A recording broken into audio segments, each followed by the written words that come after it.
pagi semuanya, anak-anak kami di kelas 12. Ketemu dengan Miss Sari dengan mata pelajaran pendidikan Pancasila dan keluarga negara. Nah, pada materi kali ini yaitu membahas tentang kasus pelanggaran hak dan pengingkaran kewajiban warga negara. Nah, tujuan pembelajaran kita hari ini, kita bisa memahami kasus-kasus apabila ada pelanggaran hak. Dan bisa kita juga memahami bagaimana kasus-kasus jika ada pengingkaran kewajiban warga negara. Dan terakhirnya nanti, yaitu kita bisa memahami bagaimana menangani yaitu pelanggaran hak dan pengingkaran kewajiban warga negara. Jadi anak-anak kami semua untuk lebih memahami dan bisa mengerti nanti kasus pelanggaran hak dan pengingkaran kewajiban warga negara. Jadi penyebabnya yang pertama adalah adanya sikap egois atau mementingkan diri sendiri. Jadi terkadang kita harus menuntut hak tetapi melakukan kewajiban kurang. Ini terjadi ketika di tengah-tengah lingkungan masyarakat dan sekolah. Jadi itu yang sering terjadi adalah karena keegoisan kita. Yang kedua yaitu kesadaran berbangsa dan bernegara yang rendah. Seorang warga negara yang dapat jatuh pada kesadaran berbangsanya rendah. Jadi berbagai faktor yang bisa terjadi karena terkontaminasi paham kelompok tertentu bertentangan dengan filsafat atau aliran lain. Kemudian tidak toleran. Sikap tidak toleran ini biasanya dimulai dari tidak adanya penghargaan terhadap orang lain.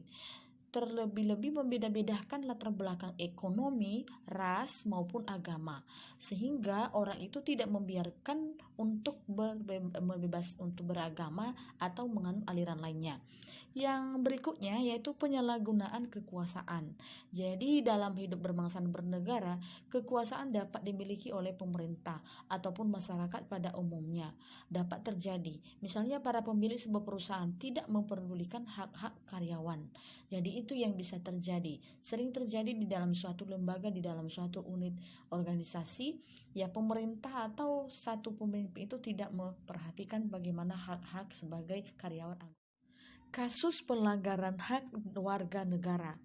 Itu hak warga negara Indonesia dijamin oleh negara sesuai dengan Undang-Undang Dasar Negara Republik Indonesia tahun 1945 dengan tujuan yaitu masyarakat itu harus tertib, aman, dan damai. Cuma masyarakatnya sering melanggar atau melanggar suatu pelanggaran hukum yaitu melakukan tindakan-tindakan, contoh korupsi, pemberian upah buruh yang rendah, dan penganiayaan serta demonstrasi yang tidak disampaikan kepada pihak keamanan. Itu yang sering terjadi. Artinya korupsi, mengambil yang bukan bagian dia, memberikan upah kepada orang-orang yang sebagai buruh-buruh rendah dan menyiksa, kemudian mendemonstrasi tanpa memberitahukan kepada pihak-pihak keamanan. Yang terjadi adalah hak-hak orang lain itu terganggu. Kemudian begitu juga hak dan kewajiban itu harus seimbang. Artinya apa yang disampaikan itu harus seimbang. Kasus pelanggaran hak asasi manusia itu terjadi seperti kasus Tanjung Priok yang terjadi di tahun 1984 yang dimana di sana ada masalah SARA yaitu tentang politik sehingga mengakibatkan ada korban meninggal dunia. Dan kedua yaitu kasus terbunuhnya Marsina yang kerja di PT Catur Putra Surya.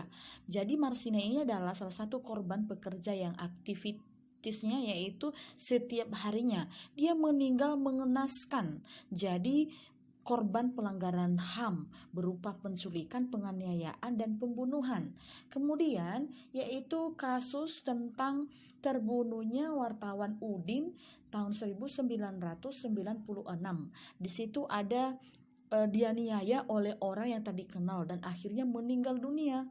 Kemudian yaitu ada peristiwa Aceh atau lepas dari Negara Kesatuan Republik Indonesia.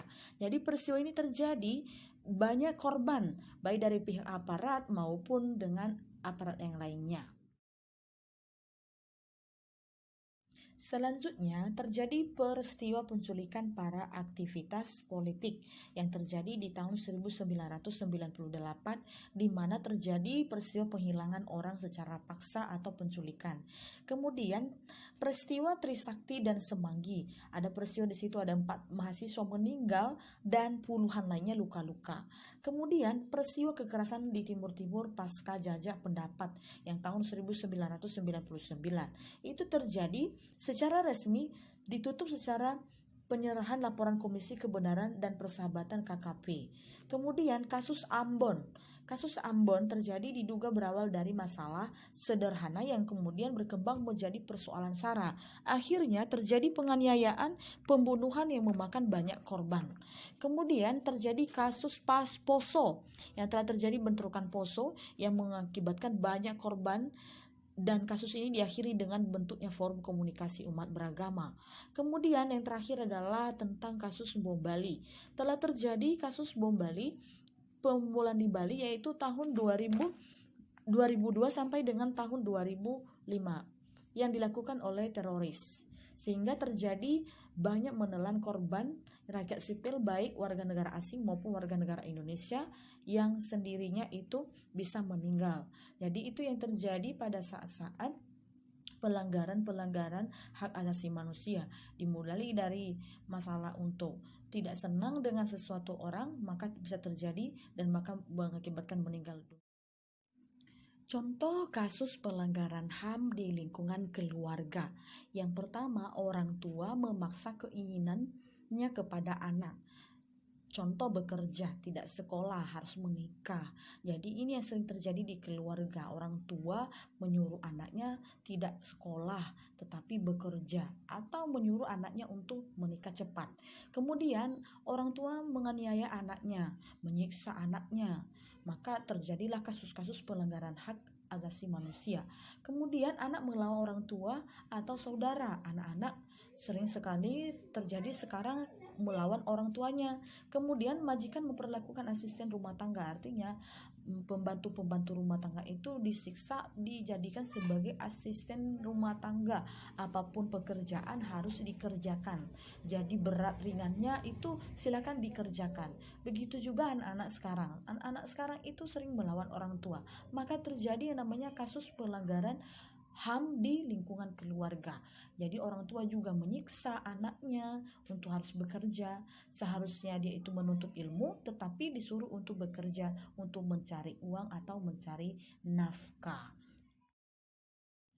Contoh kasus pelanggaran HAM di sekolah, yaitu oknum guru melakukan kekerasan fisik kepada siswa. Contoh, guru itu memukul, mencubit anak. Jadi itu tidak boleh. Kemudian oknum siswa senior melakukan tindakan kekerasan fisik dan mental kepada junior. Artinya abang-abang kakak kelasnya itu memperlakukan adik-adiknya itu tidak benar, yang menyiksa, memukul, mengejek. Kemudian siswa memalak atau menganiayaan siswa lain, artinya dia itu menyiksa siswa-siswa lain, ya, memukul, menendang. Kemudian siswa melakukan tawuran. Jadi anak-anak sering sekali terjadi sekarang yang melakukan tawuran antara sekolah, antara suatu daerah, itu sering terjadi. Maka terjadi yang namanya kasus pelanggaran HAM di sekolah. Jadi anak-anak ini sering terjadi di lingkungan sekolah yang masalah itu di atas, seperti melawan guru juga menyiksa anak, kemudian siswa lain itu menyiksa temannya, kemudian melakukan tawuran-tawuran. Itu yang sering terjadi di lingkungan sekitar sekolah. Nah, dan di lingkungan juga masyarakat ada contoh-contoh kasus yang terjadi. Pertama, pertikaian antara daerah, suku, atau geng, artinya di antara satu daerah, misalkan satu RT dengan RT lain, itu bisa terjadi mungkin karena ada suatu masalah yang terjadi.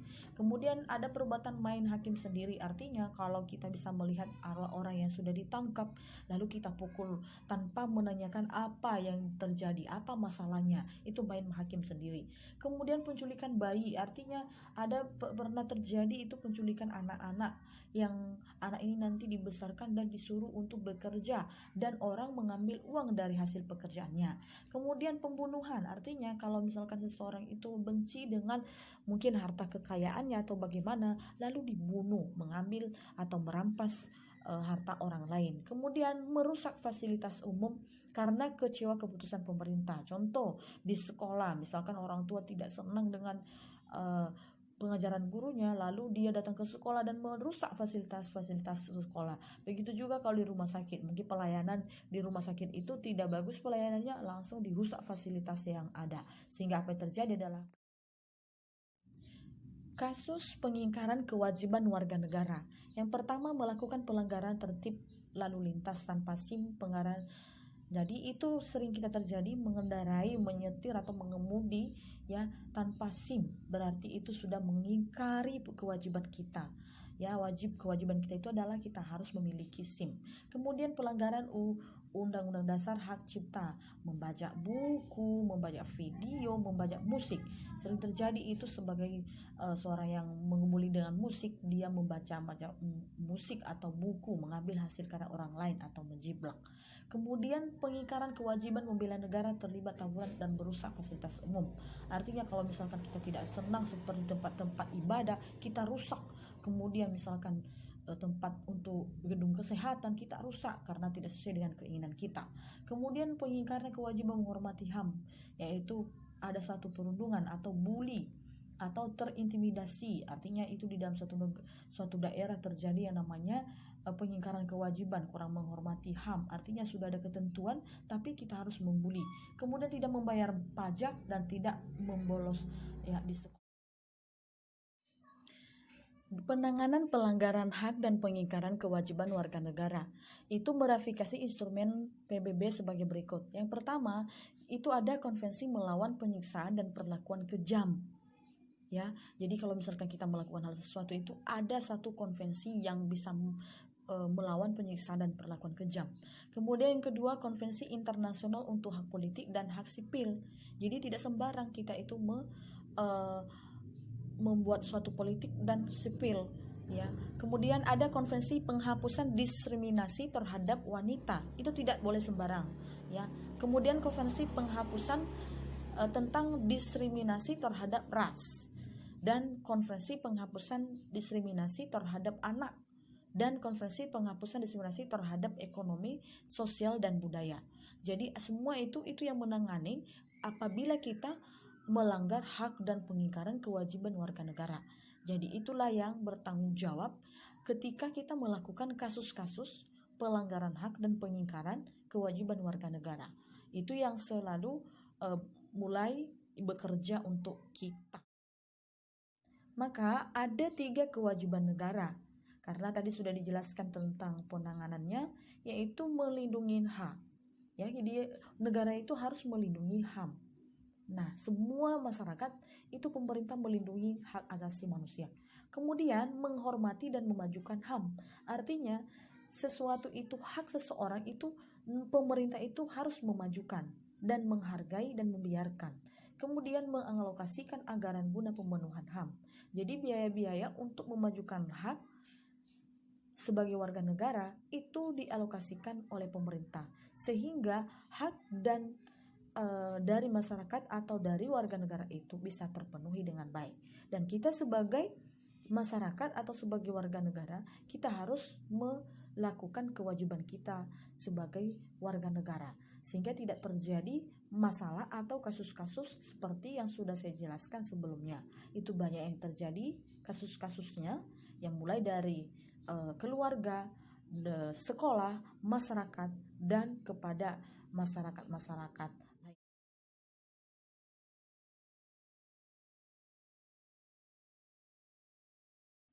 Demikian pelajaran kita pada hari ini. Sampai jumpa di pertemuan berikutnya.